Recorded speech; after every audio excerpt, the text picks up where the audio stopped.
I don't have the usual background of somebody who comes into FX. I studied veterinary medicine in college. I dropped out, worked in agriculture and cattle feeding operations, and then learned a little bit about hedging futures there. And I met a friend who worked on the Chicago Board of Trade on the floor. In the end, I got out of my agricultural career and became a futures broker. Got into FX when Commerce Bank in Boston hired me to head their sales. So moved from futures to FX at that point. And that was the start. I think the broker industry is clearly moving toward financial ecosystems rather than a single product business. So you're having, stocks, ETFs, options, crypto, CFDs, futures, cash management, all in one platform. And those companies that are offering that are going to be the winners in the end. Welcome to the Your Bourse Podcast. I'm your host, Kate Rutkouskaya, Chief Revenue Officer at Your Bourse, the technology provider for multi-asset brokerages worldwide. This podcast is not just about numbers, trades, or technology. It's about the people behind it, the founders and CEOs launching and scaling brokerages and prop firms, and the visionaries redefining the future of finance. In each episode, we dive into their stories and experiences and explore everything from leadership and team building to scaling businesses and entering new markets. Hope you enjoyed. And today's conversation is about a question that's becoming more and more important in our industry. What actually makes a brokerage valuable in 2026? The brokerage space has evolved dramatically over the last decade, and we've gone from a relatively straightforward FX and CFD environment into a world of multi-asset trading, increasingly sophisticated infrastructure, tighter margins, and much higher operational complexity. So at the same time, the distinction between institutional retail brokerage infrastructure is becoming quite blurred, and we see that the brokers today are expected to operate with a highly sophisticated infrastructure across liquidity management, execution, risk, and other sides of the business. So our guest today is Ryan Nettles, who has seen this evolution from multiple perspectives. And Ryan spent nearly a decade at Swissquote, where he led FX trading and market strategy and was responsible for FX, CFD, and crypto trader revenues. Since then, he moved into the fintech advisory and M&A space and worked closely with brokers and fintech companies on growth, operations, strategy, and obviously acquisitions. What makes this conversation particularly interesting is that Ryan combines all sides of experience in brokerage world, from the operator side, from infrastructure understanding, revenue ownership, M&A perspective. And I'm really excited to have you, Ryan, with us today. Thank you for joining. Thanks, Kate. That was a great intro. I appreciate it. Thank you. Nice to be here. Thanks. Thank you so much for being here. So before we discuss everything that I've just mentioned, everything that I'm so looking forward to talking to you about, it's really important to understand how your own perspective evolved through different market cycles that you have been through. So let's start with probably the origin story. How did you originally get into this crazy industry? Yeah, it's a very good question. And it's an interesting story because I don't have the usual background of somebody who comes into FX. I studied veterinary medicine in college. I dropped out, worked in agriculture and cattle feeding operations, and then learned a little bit about hedging futures there. And I started reading about futures trading. And then I met a friend who worked on the Chicago Board of Trade on the floor, and he traded. And he, me being originally from Chicago, he invited me out there when I was visiting my family, and I was so excited about being on the floor. It was so exciting. So I started learning more about it, and in the end, I got out of my agricultural career and became a futures broker, and got into finance that way as a salesperson. And then obviously learned through the years, read a lot, of course, got better understanding about the markets, and got into FX when Commerce Bank in Boston hired me to head their sales. So moved from futures to FX at that point. That was the start. And then from there, my role expanded from understanding markets and execution to managing trading revenues, risk, liquidity, relationships, and even eventually a broader business strategy. So that's really how my career evolved over 20 years. It's amazing. It's been a long way. And so during your years at Swissquote, you covered pretty much all sides of that business. Can you tell us a little bit more of that, and especially how that experience changed your perspective and your understanding of the markets in general? I was responsible for FX sales, and then we did a few acquisitions, and the first acquisition was ACM, which was a large Geneva-based forex broker. Then my role evolved into managing the FX trading business there, revenues, and so I learned a lot more about managing risk, building technologies that would optimize the risk management and automate things. So we focused a lot on automating the trading ecosystem and also the risk side as well. Yeah, it was a great experience. Our business, we did 2 major acquisitions on that FX side. So we got a lot of mostly retail clients, but we got into the institutional side as well, making markets to other brokers, funds, banks, things like this. So it was quite a very good learning experience for myself, and I was happy to be there for 10 years. Great. And this is exactly what I wanted to focus on in the first part of this podcast, talk about acquisitions in the brokerage world, because I think this is one of those topics that we don't talk about too often, but definitely we know that a lot of companies and brokers out there are built with an exit in mind. Do you think this is something that every broker should do, like ultimately build a company with an ultimate goal of exiting in the business, or is this something that you see, or what's your opinion around this? Not necessarily every broker should build with an exit in mind, but every broker should build as if an acquirer will inspect every aspect of their business tomorrow. So good businesses become valuable regardless of whether they are sold. So, they shouldn't have to exit if they got a very good profitable business and they feel strong about the future. They should continue. It really depends on the personal. I mean, what I found, it all depends on the owner's, where he is in his life typically, or where they are in their life. And if, because a lot of the owners are running their brokerages, and, but this is, I think, starting to change more, where you had hedge funds or corporates that are getting more involved, and they hire, leaders in the business and stuff like that. So the small mom and pop online brokers there was, 20 years ago is quite different nowadays. Yeah, agree.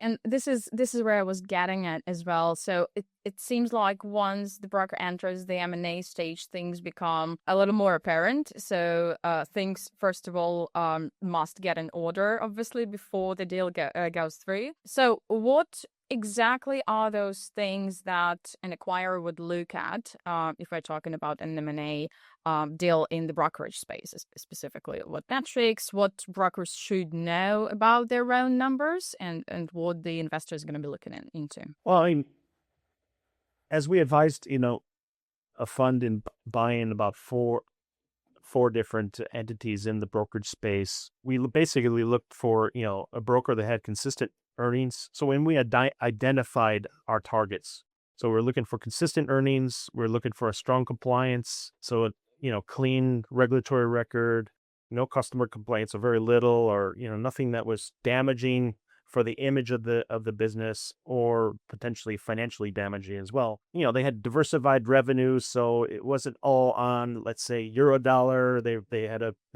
if we were targeting a CFD broker, gold, exactly. If it was a CFD broker, we ideally like the revenues to be distributed across multiple assets or even asset classes. Stable client base, a scalable technology. Some, if you're buying just a MetaTrader broker, obviously that technology is not scalable, but if they have their own proprietary technology, can that technology scale to different products or services, things like this? and ultimately a strong management team. That's what a buyer typically looks for. That's a very rare picture, I think, for today's world.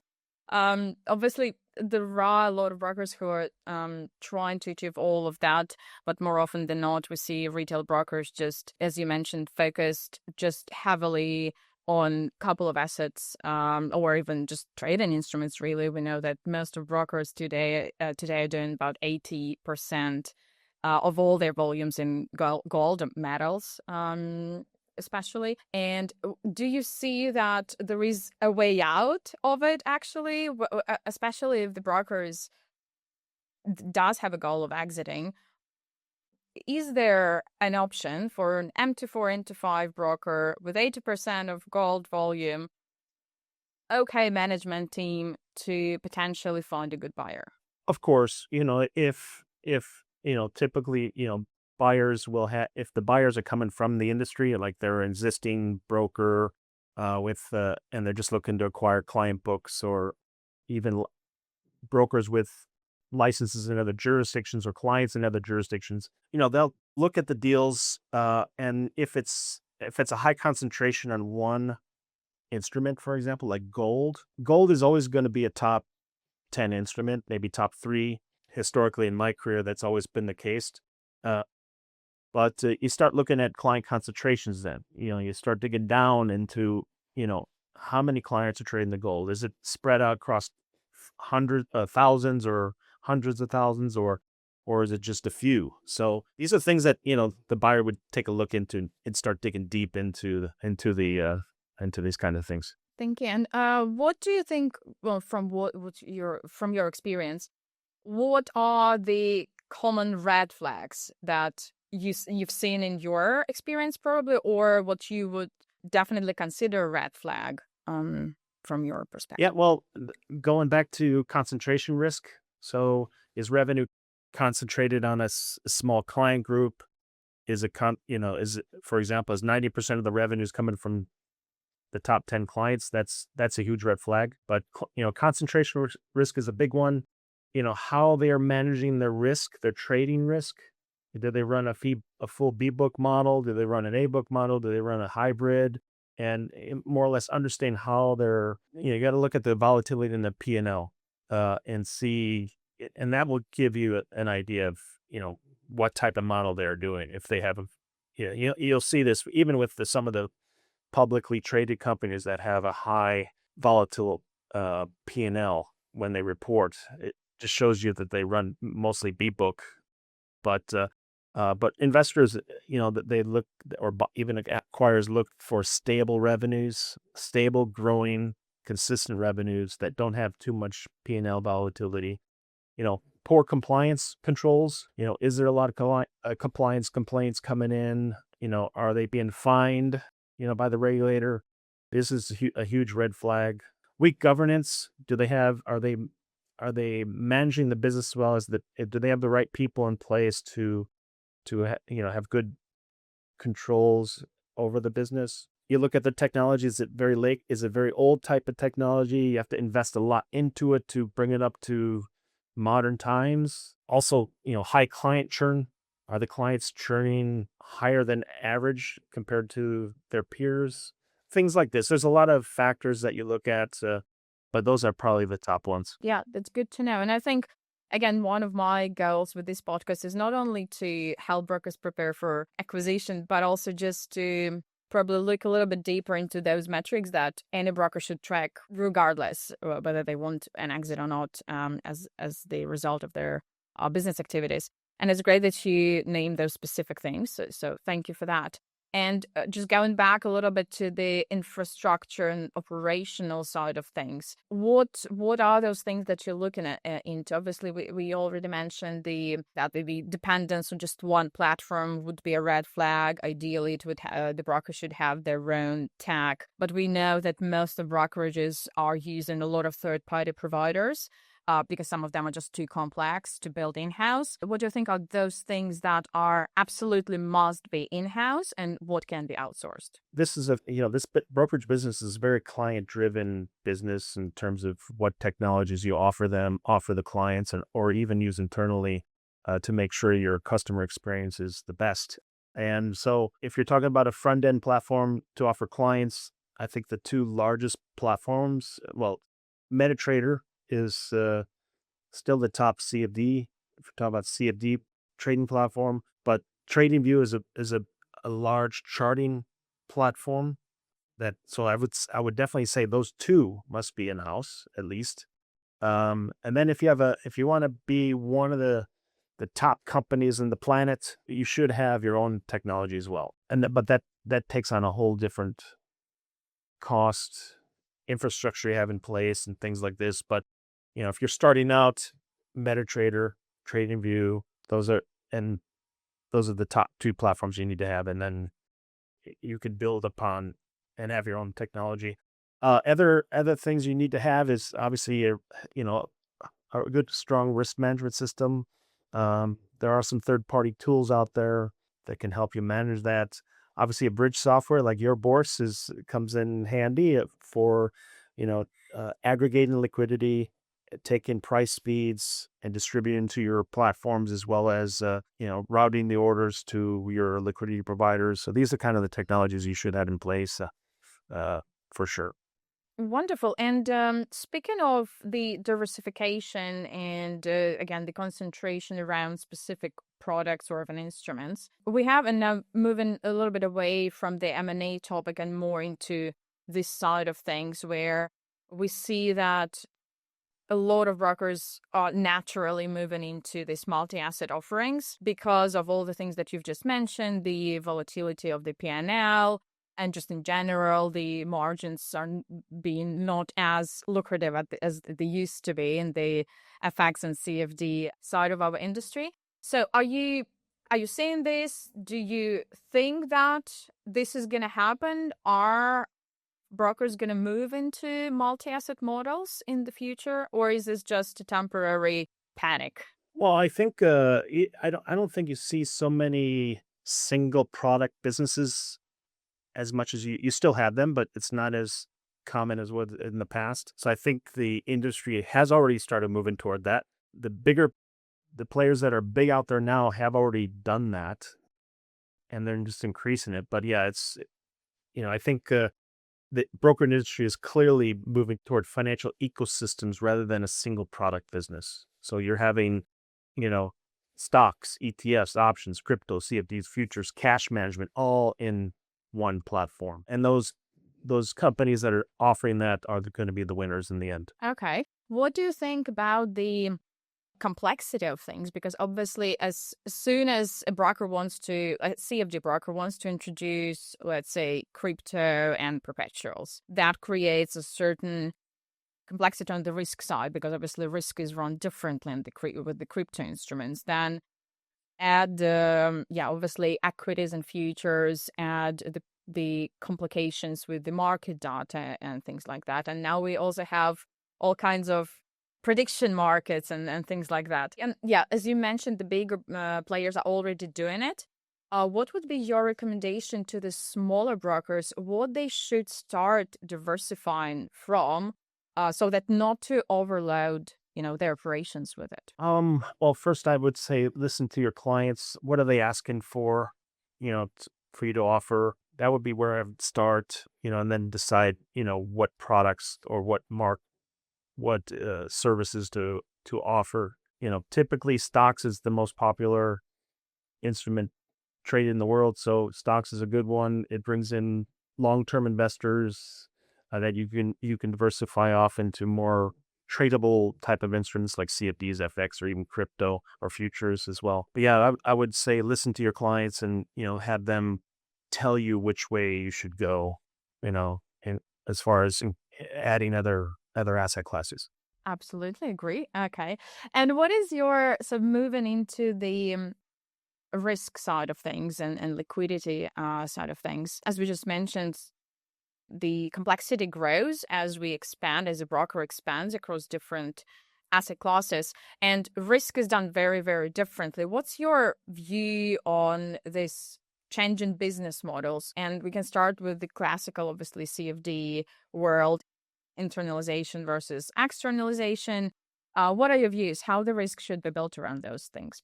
I think it depends on what phase you are in your business. If you have already a large client base, obviously internalization, you can make probably more revenues off of internalizing the flow, and the volatility on your P&L is less compared to if you're a small starting broker. You just have a few clients, you internalize that flow, you have a huge P&L swings. But um, there is like a hybrid model where you're internalizing flow where it's statistically justified, and externalize your risk where it's appropriate, and really depends on your business phase you're in at the moment, how many clients, how many trading clients. Maybe it's also, you look at it's such a complex question to answer because there's a lot of factors to go into deciding what to do. And but yeah, the most successful brokers are typically operating a hybrid model of internalizing and externalizing flow. Can you maybe, if you can you give us a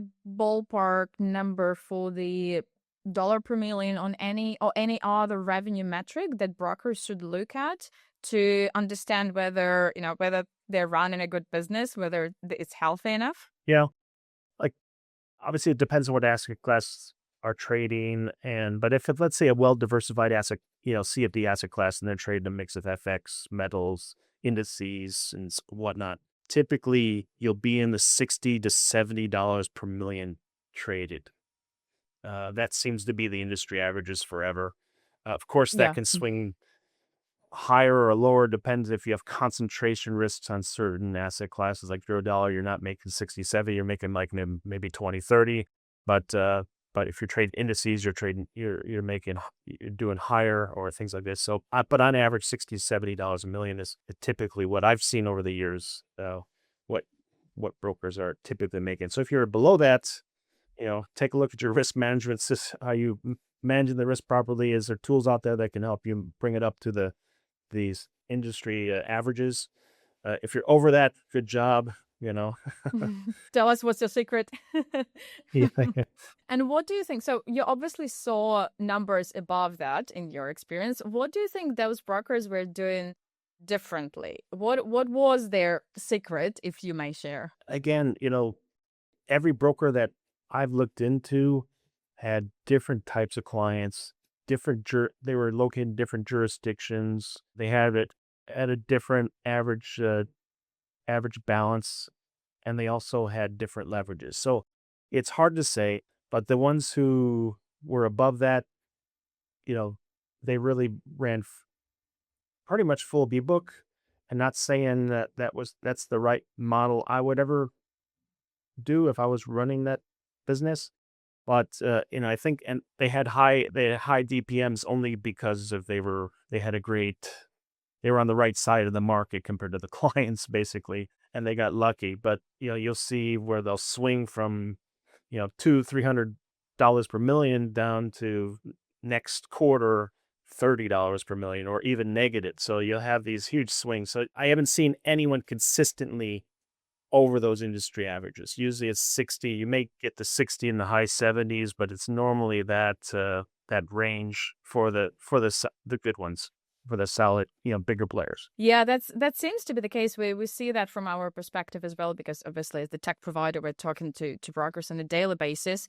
And we do have all those tools to track your profitability, revenues, dollars per million, etc. And we do see that those swings and that volatility in the P&L, and it does seem to be, unfortunately, the industry standard. And I think no matter how hard the brokers try, this is still going to be happening over and over again, just because of the nature of the markets. So I personally don't believe in the idea that we can, stabilize the dollar per million as forever, like you just said.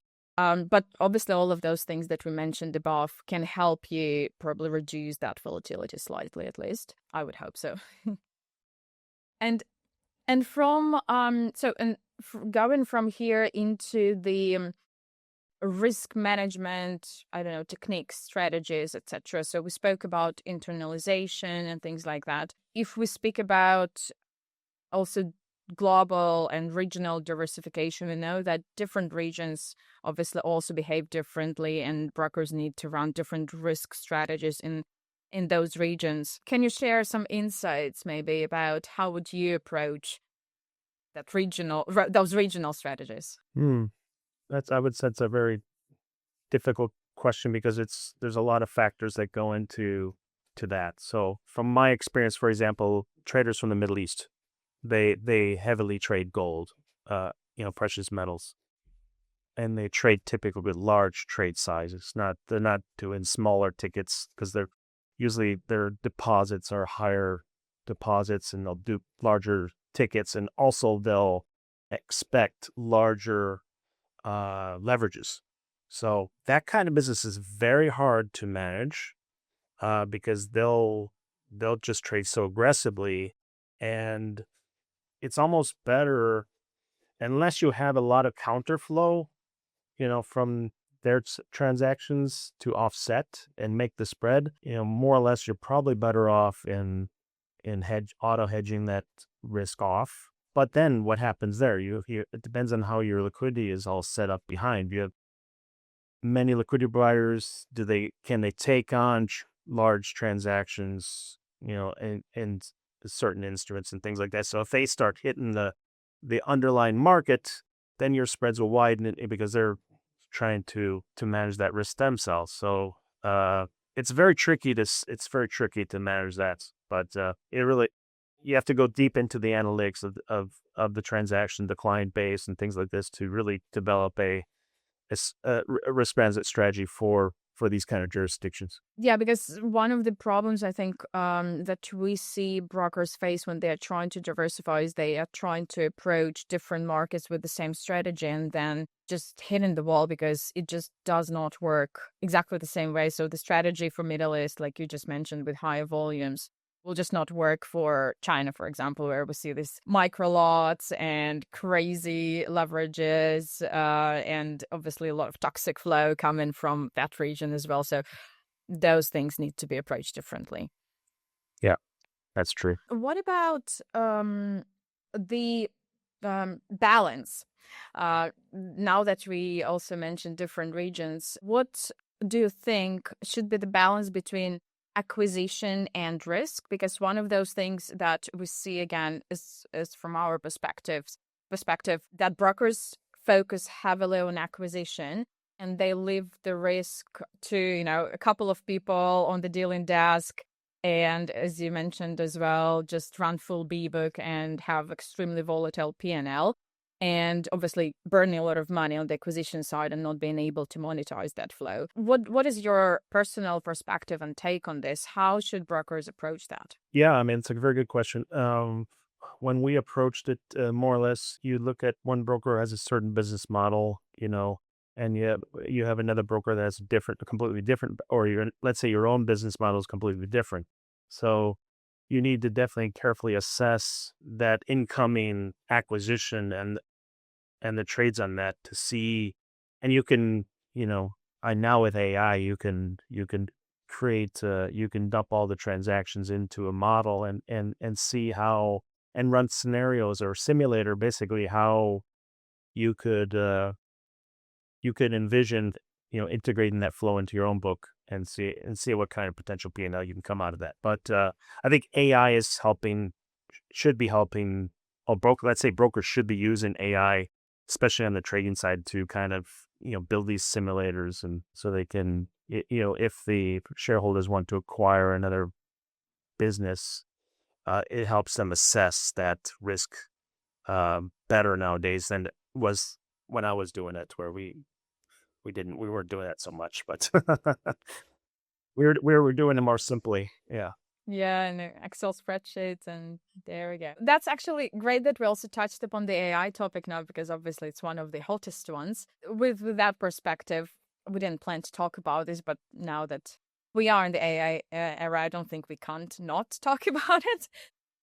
What do you think the brokers should be using AI for? Obviously, the projections and things like that, as we just discussed. But anything else that they should be using it for, and something that they absolutely should not trust AI with? Well, AI, I think, is most likely going to impact trade surveillance, anomaly detection, also risk monitoring as well. and also you be able to segment clients better, as well as support the underlying operations in terms of automation and things like this. But I don't think it's going to replace human judgment. So, for example, in major risk decisions, major market events, you're going to still need that human intervention there and judgment, which AI can't right now manage. But yeah, those are the things I think the AI is really going to impact in the trading side and the managing the risk. So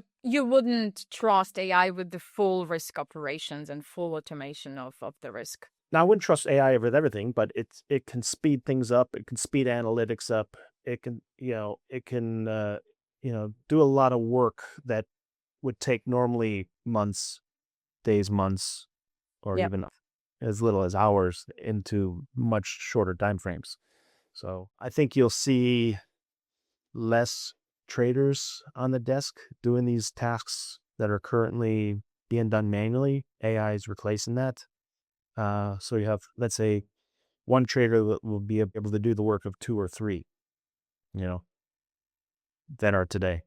Do you believe in a dealing desk fully run by AIs and one person just comes in, fine-tunes things, and there is no one monitoring the risk 24/7? No, I don't see that for the near future, because there's too many things that can happen. There's uncontrolled market events that can happen. Not even market events, just any event that can cause your price feed can go down. Your IT infrastructure could go down. A tweet can do that these days. Exactly. Things like this. So you're going to need humans there, but definitely less of the dealers or traders that are doing manual tasks, because AI is going to replace those manual tasks. Good to know, and we'll see. I think we'll see what happens with the AI adoption in the nearest future. I see some of the technology providers are also adopting AI. Obviously, at Your Bourse, we also rely on AI in some of the tasks, like you just said, just to make things a little bit faster, a little bit more efficient where possible. But I agree with you in terms of the full reliance on AI. And that's what, the reason I'm asking those questions is because that's what the questions we get from our clients. Like, can we fully automate our risk? Do you have this full automations, AI or not AI, doesn't really matter. But we are strong believers that the things should never be fully automated. There should always be surveillance and someone looking after your risk and actually make human decisions and human judgment. So yeah, I completely agree with you on this one. So do you think we will see the companies in the near future, maybe we do see them already, where the technology becomes the defining kind of element of the brokerage business, becomes that moat? Yes. Well, today, everyone has access to liquidity. Everyone can buy a platform. The differentiator, I think, becomes more effectively when firms integrate and operate technology. So before it was, historically, licenses and marketing were the moats. So infrastructure is definitely increasingly being the moat, yeah, and it'll be more so even going forward. Yeah, and welcome to the AI era and tech era. Yeah. This is all these insights are super useful for the brokers, and our audience is mostly brokers, but we all are in the trading industry, and most of us also trade personally. And I personally find this thing very interesting that with you, despite all your executive and advisor and M&A background, you are also actively involved in the markets these days personally. And you also have a YouTube channel where you share your trades and your basically live streaming your trading sessions. And we are wrapping this up soon because I know that the US session is about to open. So what motivated you to start this journey with, the public trading and sharing your insights and views with obviously traders as the audience? Good question. I've always traded. I've always invested. Actually, when I was working full time on a trading team, I wasn't able to trade personally. I was more of an investor, because when trading, you got to really be there with the markets, and I wasn't able to do that basically most of my career. So I just invested into typically stock market, long-term stuff. And also, when I worked in regulated environments, you had to report all your trades and things like this. So I didn't want to do all that. So I basically just was a long-term investor up until I became independent. And then I just started, I started trading futures and CFDs and things like this. And I said, "Look, you know what? Let me share. I think I have some value to share, from a trading experience. Let me create a YouTube channel. We called it Boardroom Trader. And so I just started. I was streaming the UK, the London and the New York session just for about 30 minutes to an hour. And then I got a little busy in the morning. So basically not too busy, but also there wasn't too many opportunities in the London session. So I said, okay, let me just do the New York session. And that seems to be better. So I'm just streaming, you know, uh, my trades. Also, I got into kind of prop trading a little bit, um, rather than just opening my brokerage account and trading the CFDs, is because of the prop side, you're able to get a large account for a small amount of money to as a cost. The Yeah. only and I'm just learning about it, that side now. I don't have the flexibility I do have on my own trading account. It just gives me access to more capital without risking much. That was the whole reason why I got into open a futures prop account. But yeah, it's just to just to show people who are interested. I can't believe I have over 1,000 followers now, but Wow, nice. Well done. in a month, that's I don't know how they're finding me, but yeah, it just started out as like a hobby, and let's see where it goes. And I felt I can provide some value to anyone who's new to trading that wants to understand what a trader goes through when they're trading, and that's all. I'm just sharing that, and I'm doing real trades. I'm not paper trading, or it's real trades. It's not analysis. Like there's not so much talking on the channel, mainly basically because I don't have too many people follow me, so I don't get too many questions, so I don't gauge that much. But I will briefly talk about what I'm doing, and then but a lot of it I'm just sitting watching the screen live. So That's the fun of it, right? That's why we're all in this game, watching the yeah, screens. yeah. I'm not much of a talker on this live stream, but it's nice that people post questions and comments, and I can gauge a little more. But other than that, I just showing the trades I'm about to do, or when I'm in the trades and how I'm managing that and things like this. Other than that, I'm just sitting there watching the screens and wait for an opportunity. Well, that's really interesting to hear, and I think that's one of those unique stories when someone does this kind of shift into personal trading and do it publicly from our industry. So that's very interesting to watch. And I did look through some of your streams, to be honest. So yes, you are not talking much there. It's embarrassing. No, well, that was interesting. Now, actually, it's always interesting, obviously, to follow some other people's train of thoughts, how they are making decisions. And again, like I said, we're all in this industry, and the trader's behavior, trader psychology is one of those things that we all are talking about all the time, right? Especially, if you're working in a brokerage, you have to understand those things. And hence, my next question is, what do you think that brokers still do not understand about traders' psychology, traders' behavior, or just traders' needs? What brokers should be doing is focusing on their clients' interests. It's so hard to acquire a customer these days. There's still too many brokers out there.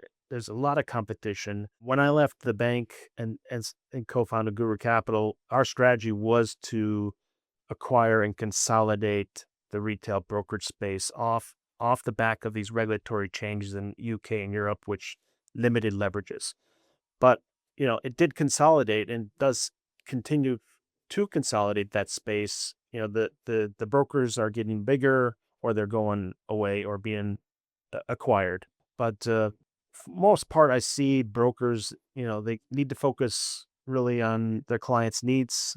And my point is, it costs a lot to acquire a client, and they should do everything they can to keep that client happy. They should really listen, improve services and things like this. I don't think broke clients are so price driven as as brokers probably think they are. Traders really want to trust the company they do business with.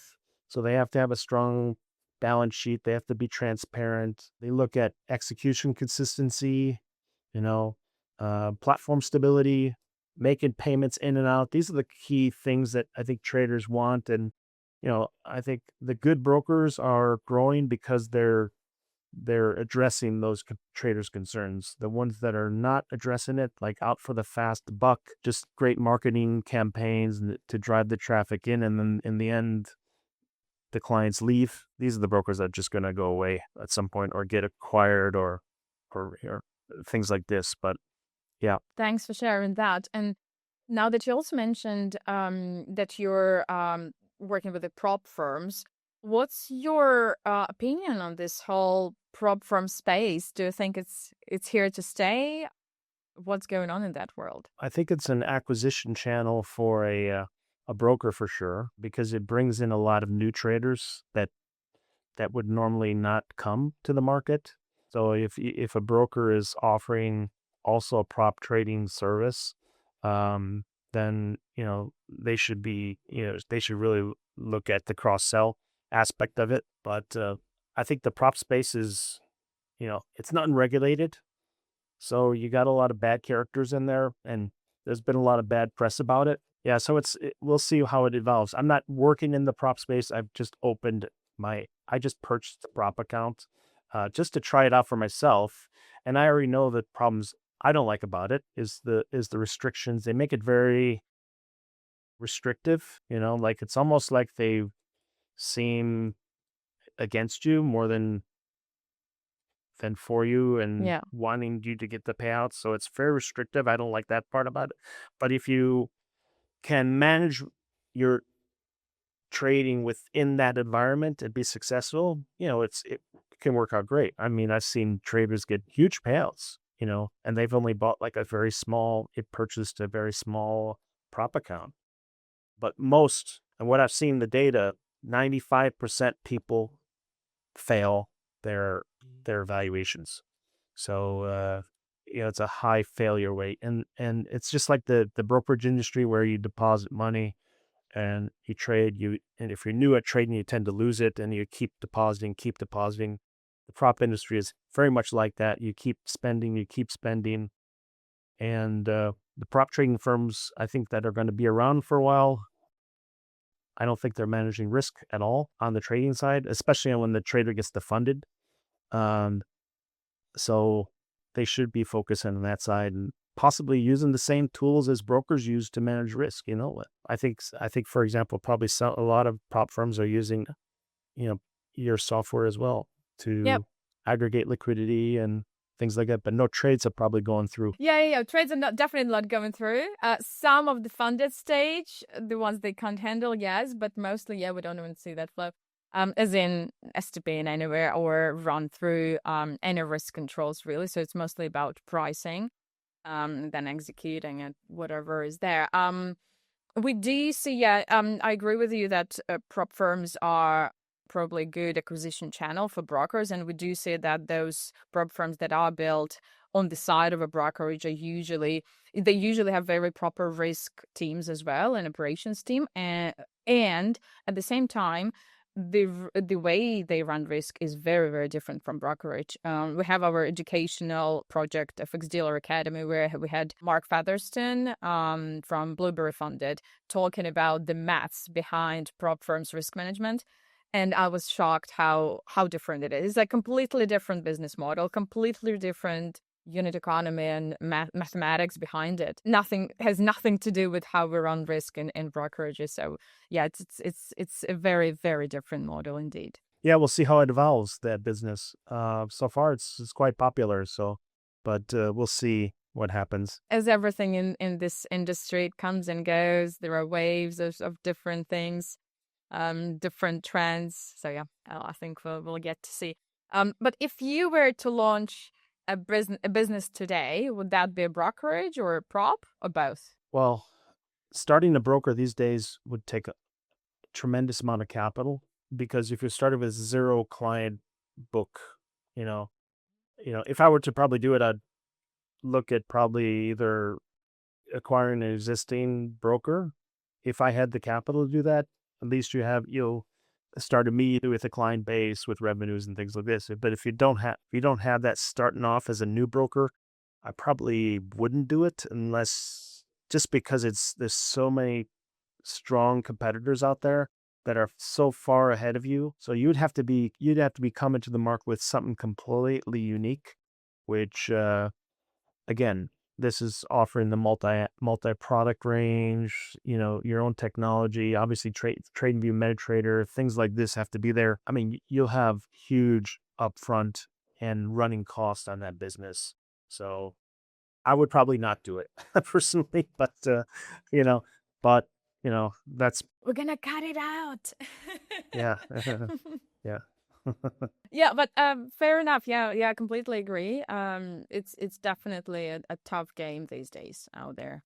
And hence, I wanted to have this conversation with you, just to give a little bit more insights and information to brokers out there trying to build something in this highly competitive environment. And some of them, as we know, the official statistics is that the average lifetime of a broker these days is 18 months. So they do crash and burn quite fast if they don't have enough capital or all those pieces that we just discussed today figured out. So yeah, thank you for sharing your experience and your insights. And I hope it will be very, very valuable for our audience. It was definitely valuable for me. And I know a couple of people I'll be sharing this episode with straight away. We will include the link to your YouTube channel in the description if someone wants to follow and follow your trading journey as well. Thank you so much for being with us today. Thanks, Kate. I really appreciate it. It was a lot of fun. Likewise. Thank you so much, Ryan. We'll see you soon.